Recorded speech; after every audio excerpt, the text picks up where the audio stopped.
Hi, everybody.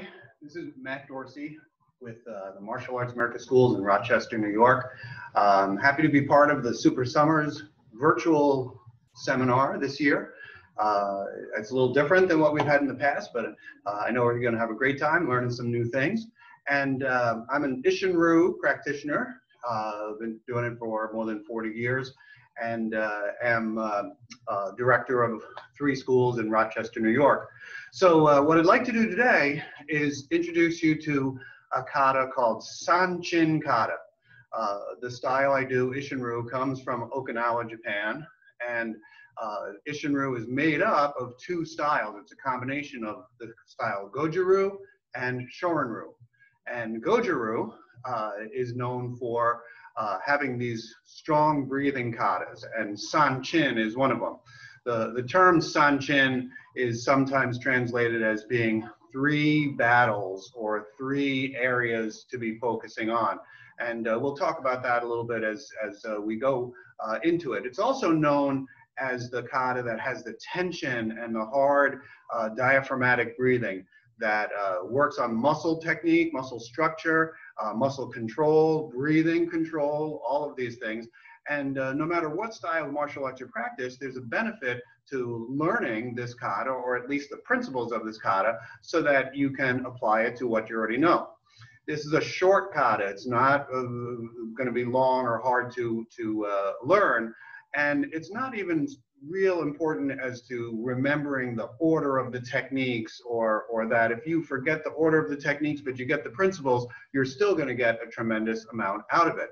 And it's a great kata to practice by yourself, that you can gain a lot of benefits from it just by working on the breathing and the tension and things like that.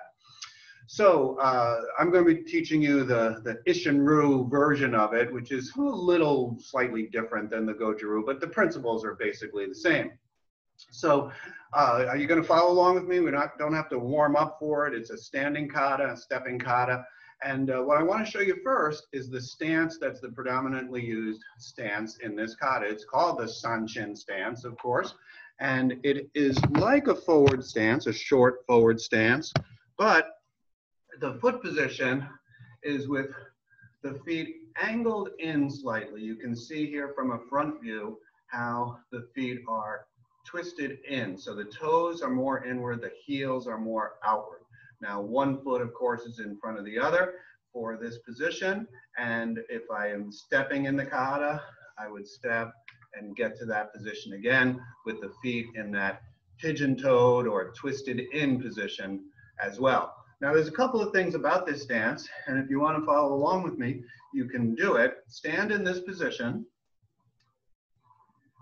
and bend your knees slightly. Good. And I'm pulling up my pants so you can see my ankles a little bit more here. And let the toes make a gripping feel on the ground, like you're squeezing your toes onto the ground. Squeeze them in tightly. Good. At the same time, you're going to curl your heels in, like you're squeezing your heels together. That creates some tension in the lower part of the leg. Your thighs have a slight outward push. So the upper part of the legs are going out, the lower part of the legs are squeezing in together. Now your hip area and your lower trunk are pushed forward. So you're not in a back arched position, but with a forward tilt of the hips. So you pull the hips forward, tighten your abs and roll the hips forward. Now the stance is not a very long stance. You should have one foot just behind the other one. It's quite a short stance, and it rolls the hips forward, tightening the abs. So now the whole lower body is tight. The legs are squeezed in, the toes are gripping the ground, the thighs are pushed out, and your hips are rolled up forward. So the whole lower body is tight. Now for the upper body, you already have the abdominals tight. That's good. The next part is to, at different times, tense your lat muscles and your other trunk muscles to pull everything down. So when you're in the stance and the lower part is tight, the upper part pulls down as well. So the upper body pulls down, lower body pulls up to meet in the center, so you're strong here. Another thing for the upper body is don't stick your chin out, but keep your chin back. Pull it in, so it's a little bit of tension inside, and so that it's not sticking out to get hit. If you were to receive a blow, it's better if your chin is in tight than if it's sticking out and it knocks your head much further to the side. So keep these points of the stance in mind as we start doing the moves of the kata. All right, so the kata starts with a normal bow. Good, and you can do a presentation position where you do an open hand and a fist, and then down, and then we step to a ready stance with the feet just shoulders width apart. I'm going to angle this a little more so we can try to see the whole body here. All right, that's pretty good. All right, so when we start the kata from the ready position, I would step with my right foot forward. Now, for you, if you're watching this and you're doing a mirror image, remember that it's going to be my right foot stepping forward first, your right foot stepping forward first. So circle the right foot in, step it out, and make that pigeon-toed position there, and twist out the left leg too, so you're in that Sanchin stance right there. Good. Now, arms are down, and you close them into fists. You inhale through the nose, a big, deep inhale, and then the arms will come in front of the body, cross them, and as you start to extend them out, you put some tension into the muscles, and you exhale at the same time. So you're doing this double outward move like this. Now with the kata, the hard breathing is about taking air in deeply, filling up the lungs, 100% full of air, and then letting it out in a gradual, controlled way while you're tensing the muscles. And in this move, you're tensing your shoulders down, you're working your muscles out. And you're doing it slow, as if there's resistance, as if somebody's trying to stop your arm from moving and you're pushing against their arms. Now look at how my arms end up. They're angled out, the elbows are down, and its elbow is about a fist distance away from the ribs. The hand's about shoulder height, but it's slightly outside the shoulder there. All right. The next move, let me do that while we're still in this position, is to wind up your left hand or to retract it with an inhale. So you pull it back to the chamber position here and then extend it out. And as you're punching out, you exhale and you're turning your fist. And it might take 3, 4, 5 seconds to extend it out all the way. Top two knuckles are still fully extended out in front, just like you would normally do. Your other hand is still tense and still has some structure and strength to it. Then another exhale to bring the arm back out again to the side. So this pattern is repeated a few times. The punch, the tension with the other arm, and that exhale move. So after the punch is out, pull the hand back in and bring it back to that outward blocking position. So let's do that beginning part one more time. So from however you begin, hands down, bow, and ready position. Now, right foot forward goes first. Inhale as you're doing it. Cross. And strong exhale, long, strong exhale on that one. Now, inhale and bring your left hand back in. And extend it slowly with tension. Pulling your shoulders down, working your lat muscle, keeping the other hand tense, and then again, out with the hand out to the side. So you're back in what looks like the same first posture. Now, circle step forward again in that Sanchin stance and wind up the right hand as you inhale. And tension as it goes out and turns over. Then out again to that beginning position. One more time, stepping forward. Left hand again, inhale. exhale. And good. After the third step, we're going to do the right hand once more. So we still have the right foot forward. Inhale. Punch.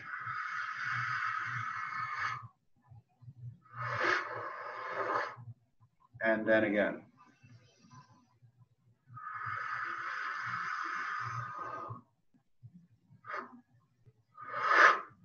Now put both hands out in front and turn them and give a pulling action as if you're squeezing or grabbing and pulling apart.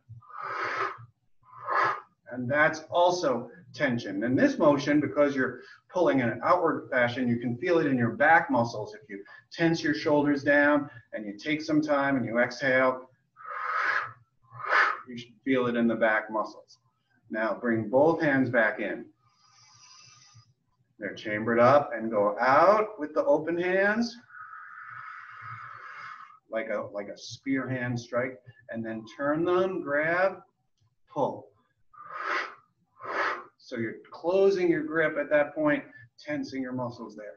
Inhale again, and out.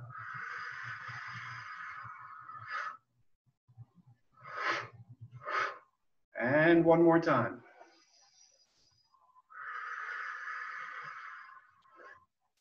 And out. Good. And let's pause there for a minute because we'll go back from the beginning and do it again. But let's talk about just a couple of things. First of all, remember this pattern might be slightly different than the original Goju-Ryu version of this kata. I study Isshin-Ryu karate, so I do the Isshin-Ryu version of it. But again, don't get caught up in the details too much. Think more about the principles. That's the important thing. Now, when the punch goes out, and you know the punch is started up here and it's going out, a couple of important things. Don't let your elbow wing out on your punch. We learned that in our regular karate classes as well, not to extend the elbow that way, but to push forward. Think of your elbow pushing the fist forward, and your arm will stay right against your side until it should actually be rubbing your side lightly, until it passes your body, and that's when the hand turns over and you get those knuckles extended. So the elbow should remain pointed down as much as possible. Try not to let it wing outwards there. Whenever the elbow's out, any force against it gets pushed out sideways, whereas if the elbow's down, it's pushed back in, and you keep the structure of your punch and your body to be a foundation for your power to come out from that punch. All right, so that's one point on the punching move. Now remember, with all the upper body movement, you're still keeping that lower body in that tense, strong position. And the stance has a number of benefits. It has the fact that you're squeezing the legs in, so you're tensing your muscles, so that's a good thing. The knee pointed in, especially on the front leg, gives you some protection, a slight turn in if you needed to use this in a self-defense type of situation. It gives more of the protection towards the groin area.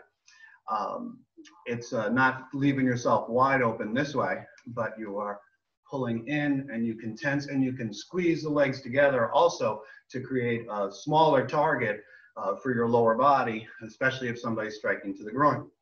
So the stance has a lot of good applications, but also you want to keep the tension of it the whole time during the kata. Of course, it relaxes as you're moving, but then it tenses up again after that. So we're going to do the first part of the kata again, the block, the punches, and the hands coming in front, turning and squeezing and pulling to the side. All right, and then there's just a couple of moves we'll do, but let's do this section one more time.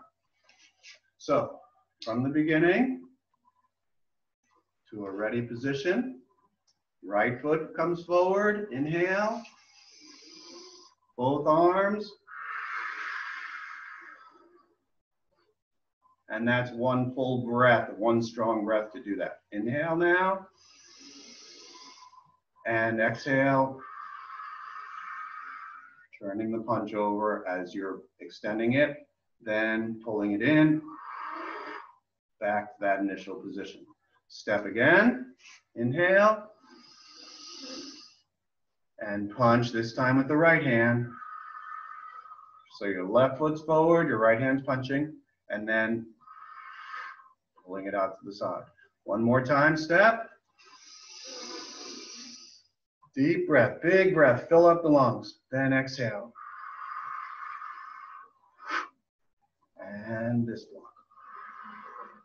Now, after that third step and third punch, we stay in place and we do the punches twice more. In.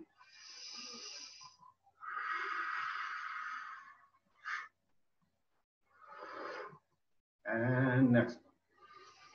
Go.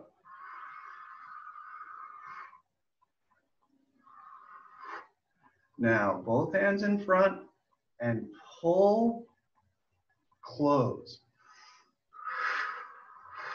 Tension. Inhale. Extend. Turn over. Close the hand. Tense your back muscles. Are you keeping your lower body tense? Make your muscles tight in your hips, your buttocks, your thighs, your calves, your toes. Pull. Inhale. Exhale. Turn. Pull. And third time. And turn. Pull. Good. All right, so there's 3 steps forward, and you do that pushing and turning move 3 times as well. The name of the kata, Sanchin, I said, is it relates to 3. San is 3. So 3 techniques done in repetition. And then also the idea of tensing the upper body properly, the middle of the body, and the lower body. So you've got the 3 areas that you're tensing. So when you hear the term Sanchin, always think of 3s. The next part of the kata is, has the move that's most challenging for people in it. It's a circling double type of block. If you put your right hand up, well, I'll tell you to do your left hand since you might be watching the mirror image, but do it whichever way is best for you. Put your other hand underneath. The hand that's on top is going to circle down and come back up. It's going to make a full circle start on the inside of your body. So it comes in between your hand and your body and then comes up to here. And watch what happens to the palm. Once you've covered the middle of the body, turn the palm outward, then continue it up. So it starts here, but then it turns palm out and then comes up. And when it comes up, it comes back and in, so the elbow's back. The other hand just makes 1 circle around. You can do it small, you can do it larger. If you want to think of a full block around your body, that's fine. Or if you just want to circle it and come back to your hip, that's fine too. So from here, both hands will move together to come back to that position. Elbows are back, one hand has the fingers pointing down, the other hand has the fingers pointing up. And from here, it's the double strike out, like the palm strikes, one going low, one going high. And you can do them apart from each other, or you can put them in the center. Again, different versions of it. But the main thing is they both move together with an exhale and tension, and pulling the chin in, shoulders down, lat muscles tight. So do that one more time from this side. Practice that circling move up to here, and then exhale and extend. Good. And then you do it on the other side. So the hand that's lower is going to swing around. The hand that's upper is going to come down and around and up. This move takes a little bit of time to learn. And again, you can make bigger circles, or you can make it kind of small. Really doesn't matter as long as you're getting that double type of movement. Shoulders down, arms back, double palm strikes going out. And those moves will be done by stepping backwards. So on our third step in the kata, we had our right foot forward and we did our hands in front open, turn and squeeze. Now, right hand up, left hand down. Step back, One step. So now your left foot's in front. Come down and in, circle around, pull the hands back. Breathe in as you're doing it. And exhale.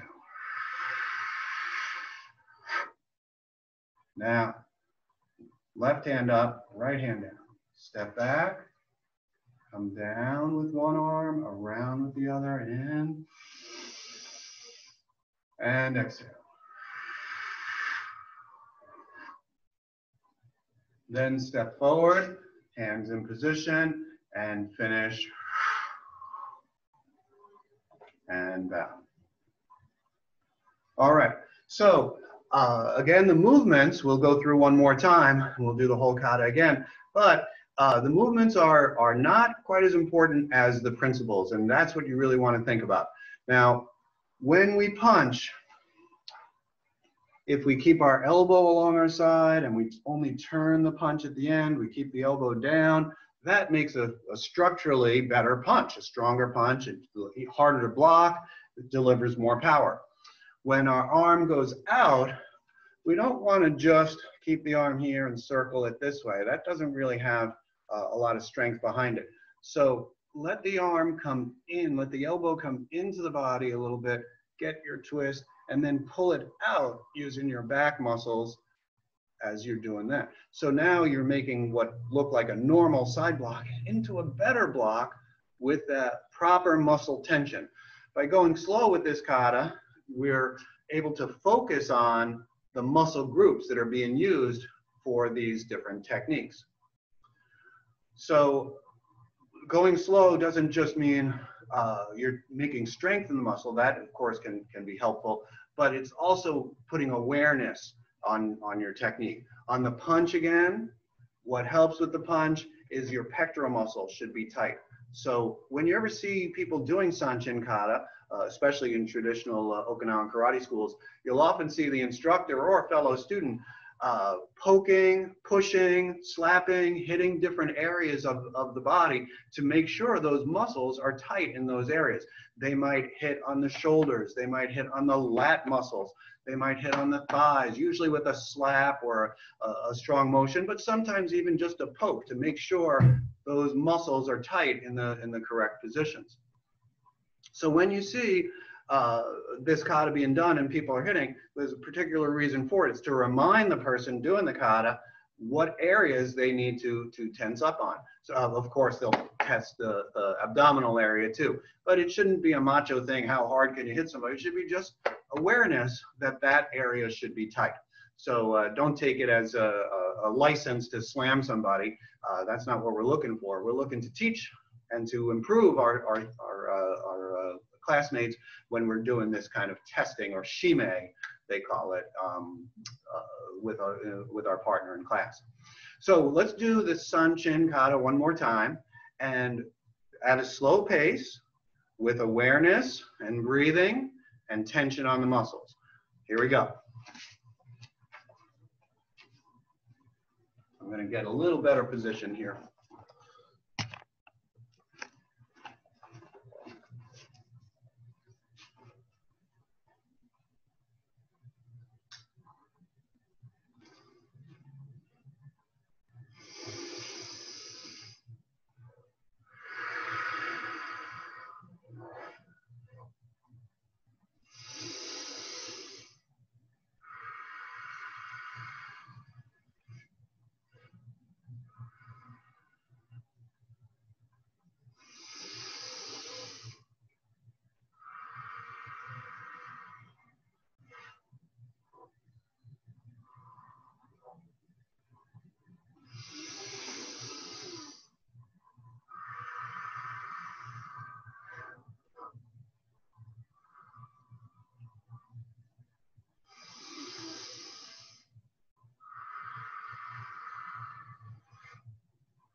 Good. I hope you were able to follow me with that and that you're starting to get the idea of the pattern of it. You could probably find other variations of this katas and maybe more instructional on the movements itself by checking out different resources online. But I want to give you just a taste of it. Sanchin is a very deep kata. It's something that even after studying this for more than 40 years, I'm still learning. I'm still trying to get the essence of it. And I think it's a great kata to add to your martial arts practice, no matter what style you do. You could take these training principles of tension and breathing and put it into any kata that you do and just work it slowly.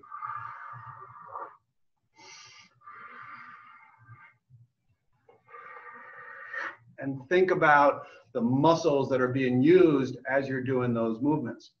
So I hope that this was helpful for you and that you enjoyed learning something about Sanchin kata. Like I said, this is just a small taste. We can't get into it too deep in just this short session. But again, it's a way to open your mind up. And that's what Super Summers is all about. I want to thank you for being part of the Super Summers virtual seminars this year. You're keeping our tradition alive, and by participating this weekend, maybe watching the videos again later, you'll really gain good skills, good knowledge from all the teachers that are presenting, and hopefully we'll be back in action live and in person next year. I'd love to see you guys there. Super Summers is one of my favorite martial arts events for the year. I love it. I can't wait to get to it every year to see all my old friends and make new ones. So thank you for participating today, and we'll see you in one of the other seminars again later. Thank you very much.